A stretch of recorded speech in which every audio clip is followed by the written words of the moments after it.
وَأُوحِيَ إِلَى نُوحٍ أَنَّهُ لَن يُؤْمِنَ مِن قَوْمِكَ إِلَّا مَن قَدْ آمَنَ فَلَا تَبْتَئِسْ بِمَا كَانُوا يَفْعَلُونَ۔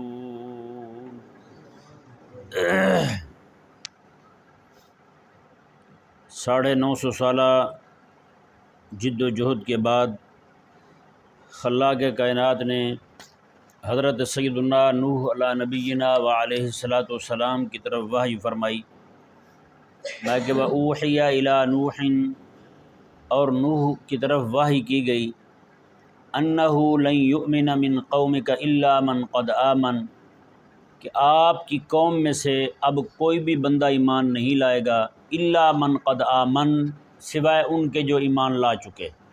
بس جو ایمان لے آئے ہیں وہی ایمان والے رہیں گے، اب ان کے علاوہ کوئی اور بندہ کلمہ نہیں پڑھے گا، کوئی اور بندہ مومن نہیں بنے گا، باقی سارے کے سارے کفر پر ہی مرنا چاہتے ہیں، اپنی ڈھٹائی میں دریدہ دہنی میں اس انتہا کو پہنچ چکے ہیں کہ قبول ایمان کی صلاحیت تک کھو چکے ہیں، دل کی آنکھوں کو اندھا کر چکے ہیں، اب آپ کا سمجھانا ان کو نفع نہیں دے گا۔ تو لن یؤمنا، فرمایا کہ یہ ہرگز آپ کی قوم میں سے اب لوگ ایمان نہیں لائیں گے، الا من قد آمن، سوائے ان کے جو ایمان لا چکے ہیں۔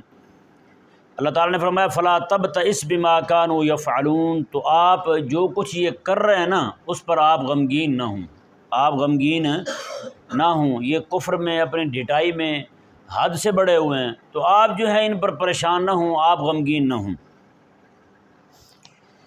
یہ ذہن میں رہے کہ حضرت سیدنا نوح علیہ نبینا و علیہ الصلاۃ والسلام کو جب اللہ تبارک و تعالی نے وحی کے ذریعے یہ اطلاع دے دی کہ اب انہوں نے کلمہ نہیں پڑھنا، 950 سالہ جد و جہد کے بعد پھر حضرت نوح علیہ الصلاۃ والسلام نے دعا کی۔ ان کی دعا جو ہے وہ مختلف مقامات پر مذکور ہے قرآن کریم میں۔ سورہ نوح شریف، پوری سورت جو ہے نا سورہ نوح شریف حضرت نوح علیہ الصلاۃ والسلام کی دعوت جد و جہد کے متعلق نازل فرمائی اللہ تبارک و تعالی نے، اور بھی مضمون ہیں اس میں، لیکن غالب مضمون جو ہے وہ حضرت نوح علیہ الصلوۃ والسلام کا ہی ہے۔ حضرت نوح علیہ الصلوۃ والسلام نے پھر جب یہ سنا نا اللہ تعالیٰ سے کہ اب یہ ایمان نہیں لائیں گے، پھر حضرت نوح علیہ الصلوۃ والسلام رب تعالیٰ کی بارگاہ میں دعا کرتے ہیں، لا تذر علی الارض من الکافرین دیارا، انہوں نے کہا یا اللہ اب ان کافروں کا کوئی گھر ہی نہ چھوڑ زمین پر، ان کا کوئی گھر نہ ہو زمین پر، ہیں جی۔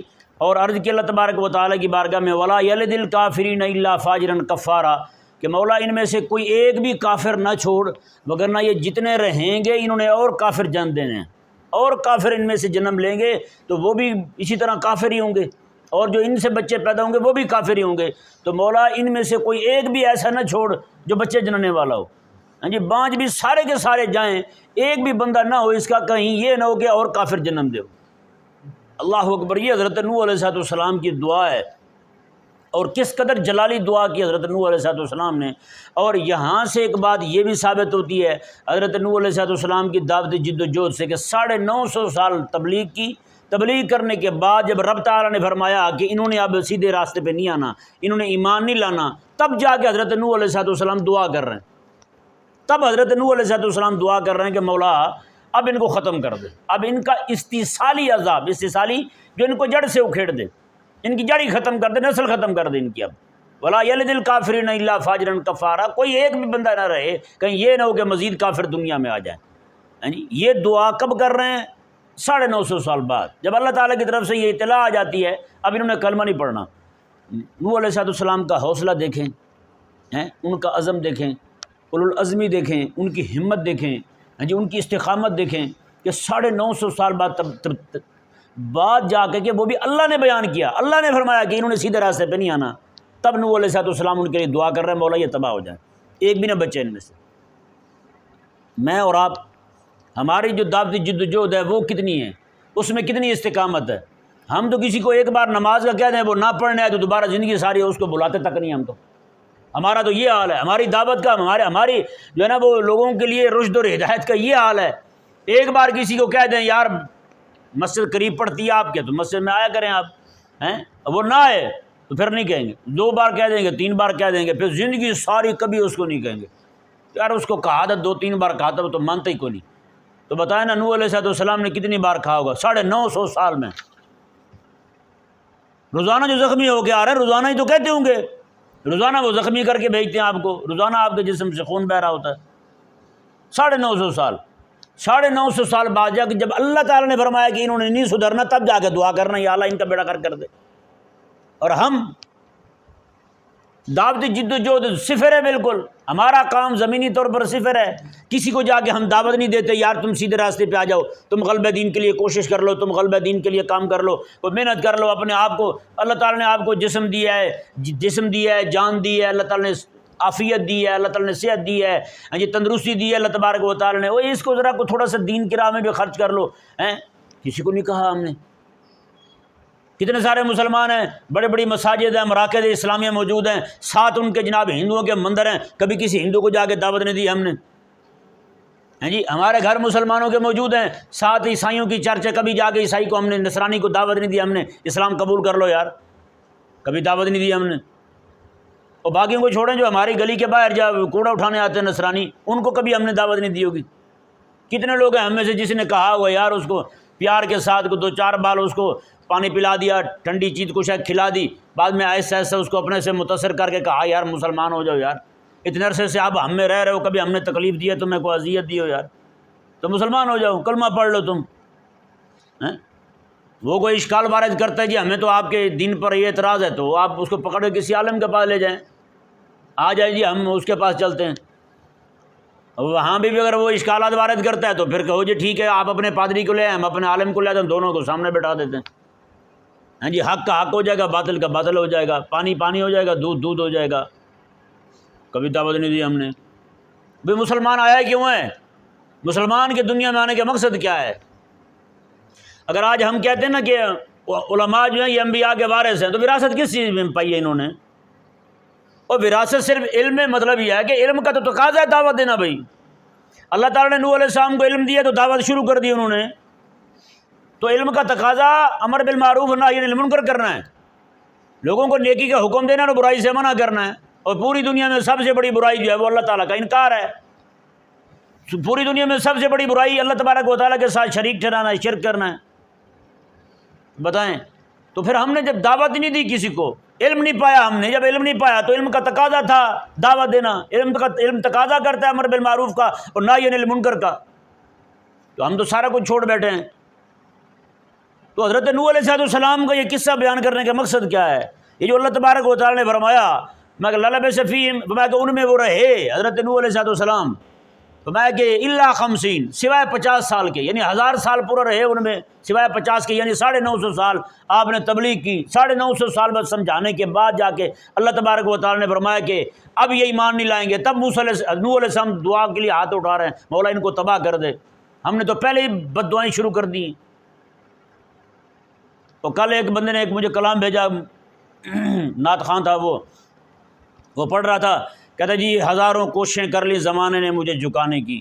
میں نے کہا آپ نے کیا ہی کیا تھا جو زمانے والے آپ کے مخالف ہو گئے؟ ڈونلڈ ٹرمپ آپ کا مخالف ہے، اوباما آپ کا مخالف ہے، ہاں جی رشیا والے آپ کے مخالف ہیں، کون مخالف ہے؟ آپ نے کیا کیا کام دین کا کہ آپ کے اتنے مخالف بن گئے؟ آپ نے سوائے بھانڈوں کے میراثیوں کی طرح جناب وہ محفلیں منگی ہیں آپ نے، اور کیا کیا آپ نے؟ ہزاروں کوششیں کر لی زمانے نے مجھے جھکانے کی۔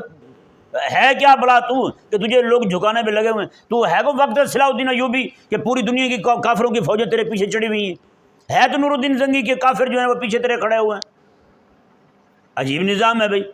یہاں لڑائیاں ان کی اپنوں کے ساتھ ہوتی ہیں، چاچا کے ساتھ لڑائی ہے، بھتیجے کے ساتھ لڑائی ہے، پھوپھی کے ساتھ لڑائی ہے، مامے کے ساتھ لڑائی ہے، خود جناب اپنے بھائی کے ساتھ لڑائی ہے، اور کہتے ہیں کہ زمانے والے کوشش کر رہے ہیں مجھے جھکانے کی۔ عجیب بات ہے بھائی۔ تو بھائی ذرا بتاؤ تو صحیح ہمیں، وہ زمانے والے ہیں کون جو آپ کو جھکانے کے لیے، اور آپ میں ہے کیا چیز جو جس وجہ سے آپ کو جھکانا چاہتے ہیں؟ آپ نے کوئی غلبہ دین کے یہ بہت بڑا مارکہ سر کیا ہے جی، آپ نے کوئی اسلامی فتوحات میں اضافہ کیا ہے، آپ نے مسلمانوں پر ہوتے ہوئے حملے رکوا دیے ہیں، کیا کیا آپ نے؟ تو زمانے والے کوشش کر رہے ہیں آپ کو جھکانے کی، سمجھ سے باہر ہے، کوئی پتہ نہیں، پھر کھڑے کھڑے ہو کے اتنی تالیاں ماریں گے، ایسے ایسے جملے بولیں گے، کہتا جی لوگ میں مجھے خاص کہتے ہیں، میں تو عاموں سے بھی عام ہوں۔ کہڑے بیوقوف نے تجھے خاص کہہ دیا ہے؟ بندہ بھی تو بتا رہا کیا چیز ہے، تو عبد القادر جیلانی بن گیا اپنے وقت کا، اور داتا علی اجمیری بن گیا، کیا بن گیا تو؟ یہ نوح علیہ السلام کی دعوتی جد و جہد، اور میں ادھر بیٹھا ہوں، میں اپنے آپ کو دیکھوں ہیں جی ہر بندہ جو ممبر پہ بیٹھا ہوا اپنے آپ کو دیکھے کہ میں نے کیا کیا ہے، ہم نے دعوت کے لیے کتنا وقت دیا ہے۔ ہمیں کوئی ایک بندہ بات کر دے ہم تو کام چھوڑ دیتے، چلو ٹھیک ہے کہیں پہ اختلاف ہو گیا آپ ہجرت کر جائیں کہیں اور چلے جائیں، کام تو نہ روکے ہیں، آپ نے تو کام تک ترک کر دیا ہے۔ دعوت کا کام تو آپ کے ذمہ لازم تھا۔ حضرات انبیاء کرام علیہ الصلوۃ والسلام کو تکالیف نہیں آئیں، کبھی کسی نے کام ترک کیا ہو؟ ہاں ہجرت کی ہے، حضرت سیدنا ابراہیم علیہ السلام نے ہجرت کی ہے، ہاں جی موسیٰ علیہ السلام نے ہجرت کی ہے، میرے اور آپ کے آقا صلی اللہ علیہ وسلم نے ہجرت کی ہے، ہجرت تو کی ہے، لیکن کام ترک کیا ہو کسی نبی نے، یہ بتا دو۔ تو اس کا مطلب یہ ہے وہ انبیاء جو ہیں وہ تکالیف آنے کے باوجود بھی محنت نہ چھوڑیں، جد و جہد نہ چھوڑیں، دعوت نہ چھوڑیں، تبلیغ نہ چھوڑیں، اور آپ جو ہیں کوئی ایک تھوڑی سی بات کر دے آپ دعوت کا کام ہی چھوڑ دیں، تو اس کا مطلب یہ ہوا کہ وراثت آپ نے نہیں پائی۔ آپ نے وراثت باقی چیزوں میں پا لی، اپنے آپ کو کہا کہ ہم علم والے ہیں تو لہٰذا یہ میراث ہے انبیاء کرام علیہ السلام کی، تو بھائی تکالیف اٹھانا بھی تو انبیاء کے میراث تھی، تکالیف آتی رہیں پھر بھی دعوت کا کام چلتا رہے، یہ بھی تو انبیاء کے میراث تھی، وہ آپ نے چھوڑ دیا۔ یعنی اس کا مطلب ہوا کہ جہاں تک آپ علم کا کام کر رہے تھے لوگ آپ کی خدمت کر رہے تھے، حلوے مانڈے کھا رہے تھے تو آپ راضی تھے، یہ بہت زبردست ہے ہم تو انبیاء کے وارث ہیں۔ جب تھوڑی سی تکلیف آئی تو آپ کام چھوڑ کے بھاگ گئے، کام ادھر کر دیا۔ تو بتائیں نا پھر حضرت سیدنا نوح علیہ السلام کا یہ قصہ قرآن کریم میں بیان کرنے کا مطلب جو ہے، اس کا مقصد جو ہے، اس کی حکمت جو ہے، پوری دنیا کے جو داعی ہیں، پوری دنیا کے اندر جو اصحاب منبر و محراب ہیں ان کو مضبوط کرنا ہے کہ وہ لوگوں کی باتوں کی وجہ سے، لوگوں کی طرف سے آنے والی تکالیف کی وجہ سے دین کا کام نہ چھوڑیں، دین کا کام کرتے رہیں، دعوت کا کام کرتے رہیں، لوگوں کو پیغام پہنچاتے رہیں۔ ذکر فإن الذکریٰ تنفع المؤمنین، رب تعالیٰ نے قرآن میں فرمایا یار ذکر تذکیر سے، یہ باب تفعیل ہے اور یہ تکرار کا تقاضا کرتا ہے۔ ذکر کا معنی یہ نہیں کہ سمجھا دو ایک بار بس ٹھیک ہے، نہ، ذکر میں تکرار ہے، تفعیل میں، اس کے خاصیات اٹھا کر کے دیکھ لیں آپ اس باب کی، فرمایا کہ اس میں تکرار آتا ہے کہ بار بار سمجھاؤ مومن کو، سمجھانا کسی نہ کسی وقت نفع دے جائے گا اس کو، بار بار سمجھائیں، بتائیں بار بار سمجھانا، یہ انبیاء کرام علیہ السلام کا طریقہ ہے۔ ایک آدھ بار کوئی شاید سن لی جائے تو علم آ جاتا ہے، علم آ جاتا ہے، لیکن حکمت جو ہے نا یہ بار بار کے تکرار سے آتی ہے، یہ بات پکی ہے۔ حکمت ایسے نہیں آتی، حکمت تکرار سے آتی ہے۔ ہیں جی مثال کے طور پر جیسے آپ لوگ ہیں، آپ نے پہلے بھی قرآن پاک سنا، درس سنا، ہیں جی اس سے پہلے بھی سنا، یہ تیسری بار آپ سن رہے ہیں نا، اب بتائیں پہلی بار کے سننے میں اور اب کی بار کے سننے میں کوئی فرق محسوس ہو رہا نہیں ہو رہا ہے نا؟ اسی کو حکمت کہتے ہیں۔ بار بار کے سننے سے اللہ تبارک و تعالیٰ پھر دل میں حکمت پیدا فرماتا ہے، ہیں جی پھر اللہ تبارک و تعالیٰ مزید سوچنے کی راہیں کھول دیتا ہے اس بندے پر، اللہ تبارک و تعالیٰ شرح صدر فرما دیتا ہے، ہیں جی وہ پھر جیسے قرآن پاک کھولتا ہے تو مضامین اللہ تعالیٰ کی طرف سے القاء ہونے شروع ہو جاتے ہیں اس کے دماغ میں۔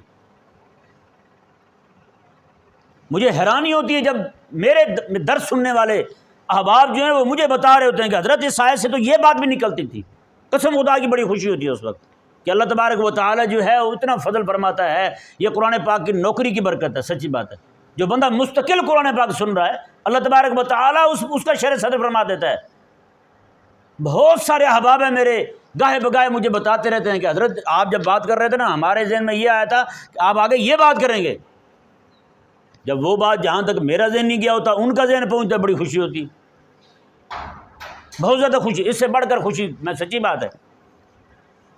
ایک وزیر رہے تھے بہت بڑے، وہ حضرت امام طبرانی رحمہ اللہ اور امام ابو بکر الجعابی رحمہ اللہ، وہ کہتے ہیں کہ ایک دن میں ان کے پاس بیٹھا ہوا تھا تو ان کا آپس میں کسی مسئلے پر تکرار ہو رہا تھا۔ وہ کہنے لگے قسم خدا کی نہ وزارت میں ایسا مزہ ہے نہ حکمران بننے میں مزہ ہے جو ان دو عالموں کی گفتگو سن کے مجھے مزہ ہے۔ اس کی چاشنی تو وہی سمجھے نا، برگر شورمے کھانے والے بیچارے ان کو کیا پتہ یار، جب اللہ تبارک و تعالیٰ علم کی گتھی اس پر کھول دے، جی ایک گرہ جو ہے نا اللہ تبارک و تعالیٰ جو اس پر پڑی ہوئی تھی وہ کھول دے تو اس کی چاشنی کتنی ہے یار، اس کا مزہ کتنا ہے۔ ایک بہت بڑے امام ہیں وہ فرماتے ہیں کہ میں رات کے وقت نا ایک بار میں گزر رہا تھا، امام احمد بن حنبل رضی اللہ تعالیٰ عنہ کو میں نے دیکھا کہ وہ آپ جو ہے نا خوشی میں آپ پہ وجد طاری ہے، خوشی میں آپ پر وجد طاری ہے اور جناب ایسی کیفیت ہے ان کی۔ تو کہتے ہیں میں نے ان سے پوچھا کہ حضرت یہ اس وقت آپ کو وجد کی کیفیت طاری ہے آپ پر، کیا سبب ہے؟ اللہ اکبر۔ فرمانے لگے کہ امام احمد بن حنبل رضی اللہ تعالیٰ عنہ نے ارشاد فرمایا، یار ایک مسئلہ تھا، وہ بڑے عرصے سے غور کر رہا تھا، آج اللہ تبارک و تعالیٰ نے مجھ پر کھولا ہے تو وہی خوشی مجھ پر طاری ہو گئی ہے، اسی خوشی میں یہ واقعی کیفیت مجھ پہ جو نا وہ آ گئی ہے۔ ذرا اندازہ لگائیں نا، یہ خوشی کس کو بتائیں یار، یہ تو اسی کو محسوس ہو نا جس کو علم کی تڑپ ہو، جس کو علم کی چاشنی ہو۔ اللہ اکبر کبیرہ، یہ دعا کیا کریں اللہ تعالیٰ کی بارگاہ میں، اللہ تبارک و تعالیٰ یہ والی چاشنی عطا فرما دے بس۔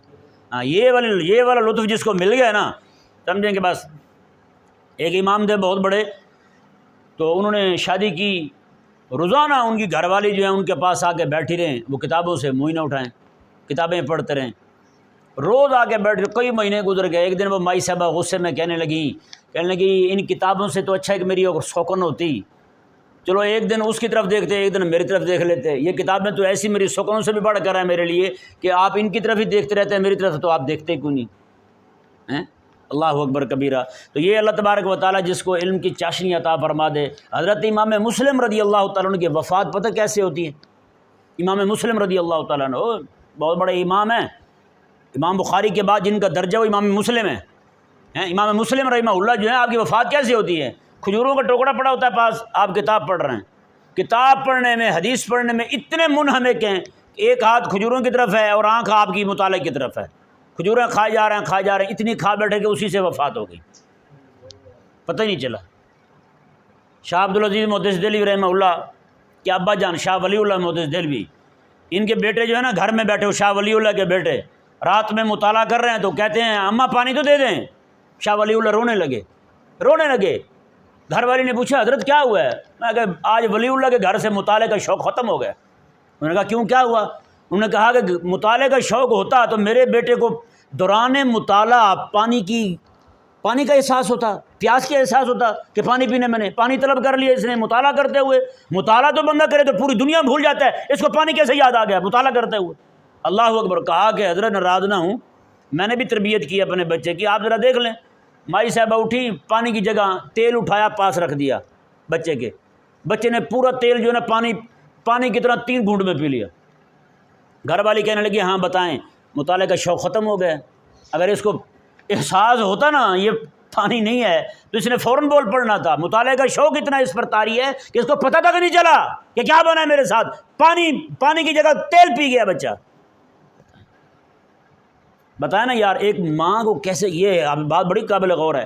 ظاہری بات ہے تیل نقصان بھی دے سکتا ہے اور بھی معاملات ہو سکتے ہیں، لیکن ماں جو ہے نا، جب ماں پہ بات آنے لگی کہ بیٹے جو ہے نا اس سے مطالعے کا شوق ختم ہو گیا ہے، تو کہیں یہ نہ ہو کہ ماں نے سوچا کہیں بعد میں میرے پہ الزام آ جائے کہ میں نے اس سے شوق ختم کیا ہے، تو ماں نے اتنی بڑی قربانی دی کہ بیٹے کو تیل پلا دیا، تاکہ یہ بتانے کے لیے ان کے اپنے زوج کو، اپنے شوہر کو کہ جناب مطالعے کا شوق ختم نہیں ہوا، کیا آپ کے بچے مطالعہ کر رہے ہیں؟ یہاں تو کسی کے پاس مطالعے کا ٹائم کو نہیں۔ شیخ عبداللہ محدث دہلوی رحمہ اللہ ارشاد فرماتے ہیں، آپ فرماتے ہیں کہ میں گھر میں ہوتا تھا، مطالعہ کرتا تھا۔ عبدالحق محدث دہلوی روز تھوڑی پیدا ہوتے ہیں، میں روز تھوڑا جنم دیتی ہیں عبدالحق جیسے بندے۔ فرماتے ہیں میں گھر میں مطالعہ کر رہا ہوتا، دیا اس وقت دیوے ہوتے تھے، دیوا کہتے تھے ان کو، تو وہ دیا جو ہے نا وہ کہتے ہیں جل رہا ہوتا تھا، اسی کی روشنی میں کتاب پڑھتا تھا۔ تو فرماتے ہیں پڑھتے پڑھتے کئی بار ایسا ہوتا، کوئی تھوڑی نیند کی غنودگی ہوتی، کچھ الفاظ باریک ہوتے، پڑھنے کے لیے نیچے جھکتا، پتہ نہ چلتا، میرے امامے کو آگ لگ جاتی، کہتا ہے پتہ نہیں چلتا تھا مجھے، کہتا ہے کئی بار سر کے بال سڑ گئے تو ان کی بو کی وجہ سے، یہ دھوئیں کی وجہ سے دیکھ کے میری ماں نے آ کے آگ میری جو ہے نا وہ بجھائی۔ کہاں گئے وہ لوگ یار؟ کسی کو شوق ہی کوئی نہیں۔ وہ مولوی جو بیچارے رونا رو رہے ہیں جو پیسے کو نہیں کتابیں خریدنے کے لیے، میں نے کہا پیسے نہیں ہیں، شوق مرا ہے تیرا، شوق مرا ہے۔ گھی بھی مہنگا ہوا ہے، گھی مہنگا ہوا نہیں ہوا، لیکن روٹی کا کسی نے نہیں کہا گھی مہنگا ہو گیا، روٹی کیسے کھائیں۔ تیل بھی مہنگا ہو گیا، بجلی بھی مہنگی ہو گئی، کسی نے میٹر نہیں اتارا ہے اپنا کہ میٹر اتار دیں یار بجلی مہنگی ہو گئی، ہم نہیں استعمال کرتے۔ اس کا مطلب یہ ہے کہ آپ کے گھر کے اخراجات بھی چل رہے ہیں۔ دال جو 150 روپے کلو ملتی تھی 500 روپے کلو پہنچ چکی ہے، وہ دال بھی آپ کے گھر میں آ رہی ہے۔ گوشت جو ہے وہ پہلے 1000 روپے کلو ملتا تھا، اب کہاں جا پہنچا ہے وہ؟ 3,000 روپے 2500 روپے کلو گوشت جا پہنچا ہے، وہ سارا کچھ لے رہے ہیں۔ رکی کیا چیز ہے؟ صرف کتاب رکی ہے، مہنگائی ہے۔ مولوی صاحب آپ کو پتہ ہے پوری نہیں پڑتی ہماری کتاب، کیسے خریدیں ہم، کیسے لیں کتاب ہم؟ جس کو بھی دیکھو یہی رونا، بھائی کتاب مہنگائی نہیں ہوئی، مہنگائی تو ساری چیزیں ہو گئی ہیں، مہنگی تو ہر چیز ہو گئی ہے، لیکن باقی ساری چیزیں آپ لے رہے ہیں، یہ نہیں لے رہے، تو مطلب یہ کہ شوق فوت ہوا ہے آپ کا، اور کچھ نہیں ہوا۔ جس کو بھی دیکھو مولوی صاحب کتابیں مہنگی ہیں، کتابیں کیسے خریدیں، کتابیں کیسے خریدیں، کیا مطلب ہے؟ کہتے ہیں مہنگی ہو گئی اتنی کتاب، میں نے کہا مہنگی ہو گئی، وہ تو باقی چیزیں بھی مہنگی ہوئی ہیں۔ پہلے موبائل نہیں ہوتا تھا آپ کے گھر میں، اب 30 ہزار روپے کا، 40 ہزار روپے کا موبائل، اور گھر کے ہر بندے کے ہاتھ میں۔ کہ مطلب یہ ترجیحات بدلی ہیں، مہنگائی تو ساری چیزوں میں ہوئی، اکیلی کتاب میں تھوڑی ہوئی ہے مہنگائی۔ اللہ اکبر۔ بس شوق جو ہے نا ہمارے اندر سے وہ رخصت ہوا ہے، لیکن آپ دیکھیں انگریز جو ہے نا آج بھی وہ کتابیں پڑھتے ہیں۔ میں ان کے لیے بطور مدح کے نہیں بیان کر رہا، میں صرف ان کو آئینہ دکھانا چاہتا ہوں جو اپنے آپ کو ان کا پیروکار کہتے ہیں، بھی وہ یار کتاب تو آج تک نہیں چھوڑی انہوں نے۔ وہ ایک دوست بتا رہے تھے کہ ان کا ایک مکتبہ 10,000 وہ اسکوائر مربع فٹ پہ 10,000، یعنی اتنا لمبا چوڑا ان کا مکتبہ ہے جی۔ وہاں پہ کہتے ہیں کہ ہزاروں موضوعات پر ہزاروں کتابیں جو ہے وہاں موجود ہیں، لوگ جو اندر دھند آتے ہیں وہاں پہ کتابیں خریدنے کے۔ کیا مطلب ہے؟ ایک ہمارے ہی مکتبے ویران ہوئے ہیں، ہماری ہی جناب لائبریریاں ویران ہوئی، ہمارے ہاں ہی پڑھنے والے کوئی نہیں ہیں بندے۔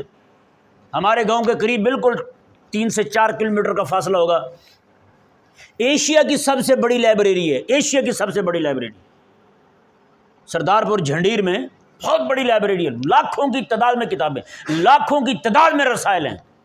ایک ہی خاندان ہے، انہوں نے اپنے شوق پر اپنے جناب پیسے لگا کے ساری کتابیں وہاں پہ خریدی اور پوری لائبریری بنا دی۔ اتنی بڑی 6 ایکڑ میں لائبریری، یار 6 ایکڑ میں لائبریری ہے، اور وہاں پہ لوگ جو جاتے ہیں، میں نے نہیں دیکھا، میں کئی بار گیا ہوں پڑھنے کے لیے، کوئی ایک بندہ گیا ہو سیلفی مارنے کے لیے جاتے ہیں، سیلفی بنائے اور آ گیا۔ وہاں پہ پارک بھی بنے ہوئے، وہاں پہ کھیلے کودے، اور گھسیٹیاں ماری 4-5 وہ ریڑیاں بنی ہوئی ہیں گھسیٹنے والی، وہ اس پہ گھسیٹیاں ماری اور واپس آ گئے، تصویریں بنائی اور واپس آ گئے۔